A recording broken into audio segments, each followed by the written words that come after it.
How to use PowerPoint Morph Transition for dynamic slides.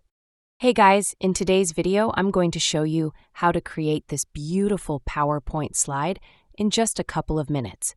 So make sure to watch this video till the end, and let's get started. Open PowerPoint and start with a blank slide.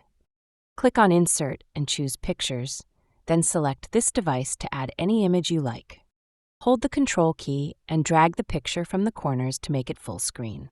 Now go to Insert, click on Text box and type the text you want. I'll type Vegas. Select the text and increase its font size, change the color to white, and select a font like Monstra Black. Extend the text box if needed, and adjust the placement on the slide.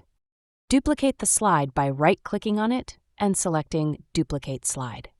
On the second slide, select the text again and increase its size even more, then reposition it to create a zoom effect. Go back to the first slide and zoom out for a better view.